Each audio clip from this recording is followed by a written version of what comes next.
ایک خواب ہے جس کی تعبیر حضرت یوسف علیہ الصلوۃ والسلام نے بیان فرمائی اور ساتھ تدبیر بھی بتا دی، یعنی ایک آفت آنے والی ہے اور ساتھ میں اس کی تدبیر بھی بتا دی، اس کے بارے میں ذرا آگاہی دے دیجیے گا۔ جی، یہ خواب کی تعبیر کی تھی یوسف علیہ الصلوۃ والسلام نے۔ 2 قیدی تھے ان کے ساتھ قید میں،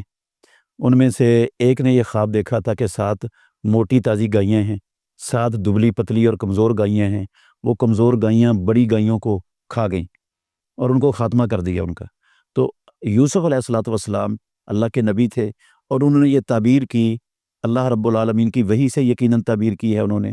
کہ 7 سال آئیں گے، وہ بڑے لوگوں کے لیے خوشحالی کے سال ہوں گے، اور پھر 7 سال آئیں گے، وہ جو 7 سال ہوں گے نا وہ قحط کے سال ہوں گے، اور وہ جو کچھ لوگوں نے ادھر بنایا ہوگا اس خوشحالی کے 7 سالوں میں وہ سارے کا سارا ختم ہو جائے گا اور لوگ قحط کے اندر مبتلا ہو جائیں گے۔ تو اس کے لیے انہوں نے بتا دیا کہ اس کا حل یہ ہے، ان 7 سالوں کے لیے آپ ان پہلے 7 سالوں کے اندر اپنی آمدن میں سے صرف ان 7 سالوں کے لیے ذخیرہ کر کے رکھ لیں۔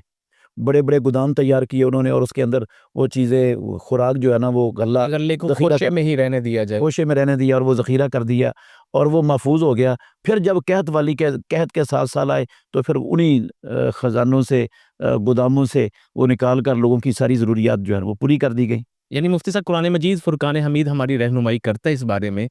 کہ اگر کوئی آفت آ بھی رہی ہے تو حسن تدبیر سے ہم اس کو ٹال بھی سکتے ہیں اور کم از کم نقصان کر سکتے ہیں، یعنی ہر سال جب نقصان سے بچا سکتے ہیں، ہم بچا بھی سکتے ہیں۔ ہم ہر سال دیکھ رہے ہیں کہ لوگوں کی املاک ضائع ہو رہی ہیں، ان کی فصلیں تباہ ہو رہی ہیں، سیلاب آتا ہے، لیکن ہم صرف لوگوں کو یہی کہہ رہے ہیں، لیکن دوسری طرف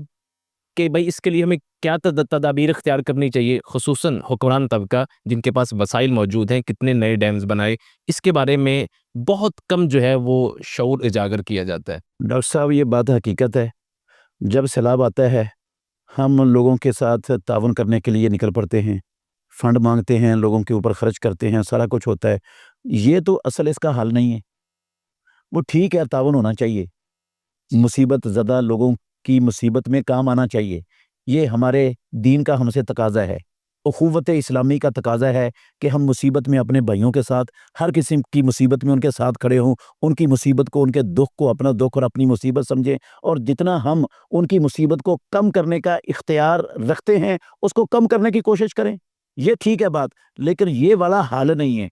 ہم نے صرف اس حل پر سارا زور دیا ہوا ہے، یعنی مستقل حل نہیں، یہ حل نہیں ہے، یہ حل نہیں ہے۔ اگلے سال آ جائیں گے وہ ساری پھر تباہی ہو جائے گی، پھر ہم اس پر لگ جائیں گے، پھر آ جائے گی تباہی ہو جائے گی۔ یہ جتنا ہم فنڈ اب اکٹھا کر رہے ہیں، جماعتیں کر رہی ہیں، افراد لگا رہے ہیں، حکومتیں لگا رہی ہیں، یہ سارے فنڈ کو اکٹھا کر کے اگر اس کے ساتھ ڈیم بن جائیں، جھیلیں بن جائیں بڑی بڑی، ان کے اندر پانی ذخیرہ ہو جائے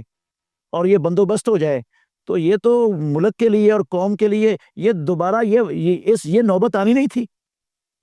یہاں تک پہنچنا نہیں تھا معاملہ۔